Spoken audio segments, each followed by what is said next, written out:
توبہ کی آیت نمبر 42 اللہ رب العزت کا فرمان عالی شان ہے لو کان عرضا قریبا، اگر کوئی قریب مال ہوتا، و سفرا قاصدا، یا متوسط سفر ہوتا، لَاتَّبَعُوكَ، تو ضرور تمہارے ساتھ جاتے،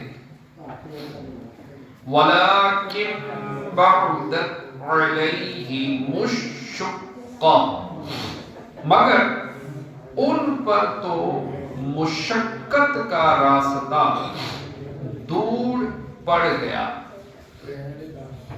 وَسَيَحْلِفُونَ بِاللَّهِ لَوِ اسْتَطَعْنَا لَخَرَجْنَا مَعَكُمْ، اب اللہ کی قسم کھائیں گے کہ ہم سے بن پڑتا تو ضرور تمہارے ساتھ چلتے، یُہْلِكُونَ أَنفُسَهُمْ، اپنی جانوں کو ہلاک کرتے، وَاللَّهُ يَعْلَمُ إِنَّهُمْ لَكَاذِبُونَ، اور اللہ جانتا ہے کہ وہ بے شک ضرور جھوٹے ہیں۔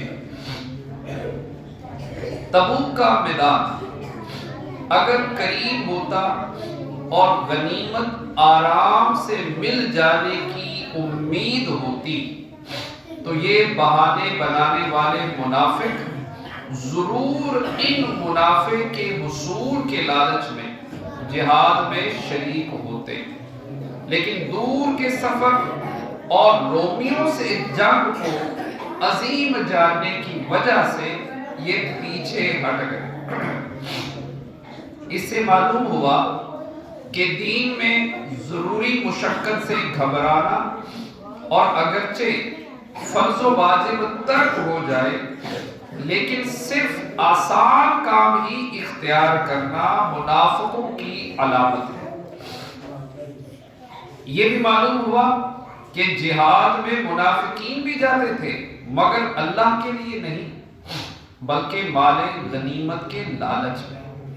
نیز یہ بھی پتہ چلا کہ حضور اقدس صلی اللہ تعالی علیہ وآلہ وسلم کی اتباع وہ چاہیے جو قلبی محبت کے ساتھ ہو، دنیاوی لالچ یا سزا کے خوف سے تو منافق بھی اتباع کرتے تھے۔ اس لیے اللہ تعالیٰ نے فرمایا تم فرما دو اگر تم اللہ سے محبت کرتے ہو تو میرے فرما بردار بن جاؤ، اللہ تم سے محبت فرمائے گا اور تمہارے گناہ بخش دے گا اور اللہ بخشنے والا مہربان ہے۔ اللہ تعالیٰ یہ اتباع نصیب کرے، آمین۔ منافقین اب اللہ تعالیٰ کی قسم کھائیں گے اور اس طرح معذرت کریں گے کہ ہمیں طاقت ہوتی تو ہم آپ کے ساتھ ضرور نکلتے۔ منافقین کی اس معذرت سے پہلے خبر دے دینا غیبی خبر ہے اور نبی کریم صلی اللہ تعالی علیہ وآلہ وسلم کی نبوت کی دلیل ہے۔ چنانچہ جیسا فرمایا تھا ویسا ہی پیش آیا اور انہوں نے یہی معذرت کی اور جھوٹی قسمیں کھائیں۔ اس آیت کے اگلے حصے سے ثابت ہوا کہ جھوٹی قسمیں کھانا سبب ہلاکت ہے۔ کثیر احادیث میں بھی جھوٹی قسم کھانے کی شدید مذمت ہے۔ حضرت ابو ہریرہ رضی اللہ تعالیٰ عنہ سے روایت ہے رسول اللہ صلی اللہ تعالیٰ علیہ وآلہ وسلم نے ارشاد فرمایا 3 شخص ایسے ہیں کہ قیامت کے دن اللہ تعالیٰ ان سے نہ کلام کرے گا اور نہ ان کی طرف نظر فرمائے گا۔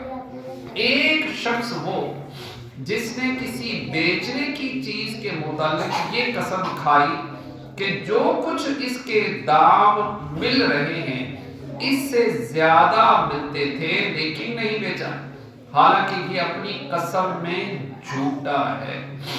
دوسرا وہ شخص کہ عصر کے بعد جھوٹی قسم کھائی تاکہ کسی مسلمان مرد کا مال لے لے، اور تیسرا وہ شخص جس نے بچے ہوئے پانی کو روکا۔ اللہ تعالیٰ فرمائے گا آج میں اپنا فضل تجھ سے روکتا ہوں، جس طرح تو نے بچے ہوئے پانی کو روکا جس کو تیرے ہاتھوں نے نہیں بنایا تھا۔ حضرت ابو ذر رضی اللہ تعالیٰ عنہ سے روایت ہے، حضور اکرم صلی اللہ تعالیٰ علیہ وآلہ وسلم نے فرمایا 3 شخصوں سے اللہ تعالیٰ قیامت کے دن کلام نہیں فرمائے گا، اور نہ ان کی طرف نظر کرے گا اور نہ ان کو پاک کرے گا، اور ان کے لیے تکلیف دہ عذاب ہوگا۔ حضرت ابو ذر رضی اللہ تعالیٰ عنہ نے عرض کی وہ نقصان اور خسارہ اٹھانے والے ہیں۔ یا رسول اللہ صلی اللہ تعالیٰ علیہ وآلہ وسلم وہ کون لوگ ہیں؟ ارشاد فرمایا کپڑا لٹکانے والا، دے کر احسان جتانے والا، اور جھوٹی قسم کے ساتھ اپنا سودا چلا دینے والا۔ اللہ پاک کی بارگاہ میں دعا ہے جو پڑھا سنا ان کی توفیق عطا فرمائے، آمین۔